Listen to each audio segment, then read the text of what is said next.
Hello and welcome to speak and span learning.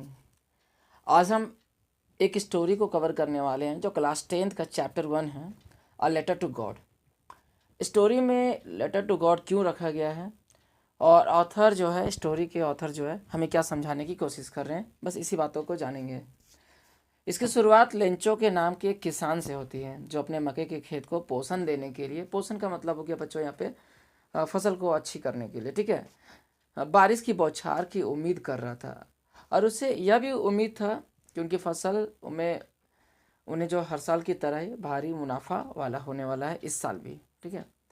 तो Lencho क्या था, बहुत ज़्यादा उत्साहित था कि बारिश हुई थी इस बार, और जो उम्मीदें के बाद बारिश हुई, लेकिन खुश हो गया कि चलिए बारिश हो रही है। लेकिन अचानक ऐसा होता है ना कि वो बारिश जो है धीरे धीरे तीव्र गति के रूप में लेता है और इसके साथ ओला भी वहाँ पर गिरना चालू हो जाते हैं। अब ओला इस तरह गिरता है ना कि उसे समझ में नहीं आता है, उसकी पूरी फसल जो नष्ट हो जाती है। जब बाहर का नज़ारा वो देखता है तो चारों ओर ऐसा लगता है मानो नमक के पूरे बौछार लगे हैं, हर जगह पूरा नमक गिरा हुआ, सफ़ेद ही सफ़ेद हर जगह उसे दिखाई दे रहा था।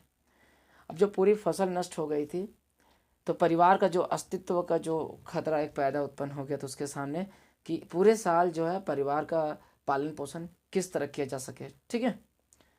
क्योंकि इसी फसल के से उसका पूरा परिवार पूरे साल तक खाना पीना खाता था।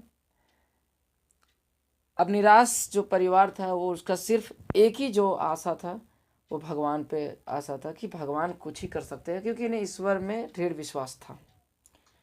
लेंचो क्या करता है, मैदान में दिन रात काम करने के बावजूद भी, जब एक किसान था तो मैदान में दिन रात काम भी करता था खेत में, तो लिखना जानता था। और उस प्रकार उसने भगवान को अपनी स्थिति को समझाते हुए मदद मांगने के लिए एक पत्र लिखने का फैसला किया कि भगवान से कुछ मदद मांगा जाए। तो वह भगवान के लिए संबोधित जो अपना पत्र है पोस्ट करने के लिए शहर गया, डाकघर गया। और जब उन्होंने डाकघर में उस पत्र को डाला तो जो डाकपाल ने भगवान के नाम का पत्र देखा तो पहले थोड़ा हंसा, फिर खुश भी हुआ कि चलिए भगवान पे आस्था भी है। उसके बाद डाकपाल जो थे उसे प्रेरणा भी मिलती है कि चलिए भगवान पे किसी को इतना ज़्यादा आस्था है। तो वह पत्र को खोलता है और जब पढ़ता है, पूरी पत्र को देखता है, 100 पैसोज के लिए वहाँ डिमांड की गई है। लेंचो का जो आस्था था उसको बरकरार रखने के लिए कि पोस्ट मास्टर सोचता है कि कुछ किया जाए उसके लिए, ठीक है। तो उन्होंने क्या किया, जो अपना वेतन है उससे कुछ जमा किया, अपने जो डाकघर में कर्मचारी थे साथ में उनसे कुछ कुछ डोनेशन जमा किया। और इस तरह जमा करने के बाद उनके पास सिर्फ 70 पैसों ही जमा हुए, 70 पैसों ही जमा हुए।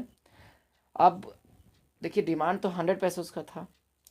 तो उसने क्या किया, पोस्ट मास्टर साहब ने उसे एक लिफाफे में डाला और लिख दिया फ्रॉम गॉड टू लेंचो, यानी भगवान की तरफ से लेंचो के लिए यह पत्र है, जिसमें पैसे डाले हुए थे 70 पैसों, याद रखेंगे बच्चों। अब देखिए जब डाकपाल ने ऐसा किया तो डाकिया पहुंचाए उनके घर में पत्र, किनके यहाँ, लेंचो के यहाँ। लेकिन पत्र मिलने के बाद भी लेंचो ना ज़्यादा हैरान नहीं हुआ।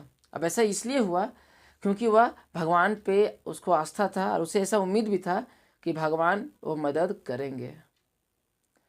अब जब उन्होंने उस लिफाफे को खोला और 70 ही पैसोज थे तो बड़ा क्रोध आया, लेंचो को बहुत क्रोध आ गया। और क्यों क्रोध आया, क्योंकि उन्होंने डिमांड किया था 100 पैसोज का और 70 ही पैसोज मिले उसे। इस तरह अब ऐसा लगा लेंचोस को मानो वो जो 30 पैसोज की कमी है ना, वो डाकघर के कर्मचारी जो है उन्होंने चुरा लिया है। तो ऐसा क्या करता है लेंचो, अगले पत्र को फिर से लिखता है, एक और पत्र लिखता है गॉड को, और उसमें बोलता है कि आप हमें जो अगले पैसे भेजेंगे वो डाकपाल या डाकघर से ना भेजें, क्योंकि उन्होंने पिछले बार 70 पैसे ही दिए, बाकी सब चोरी कर लिए थे।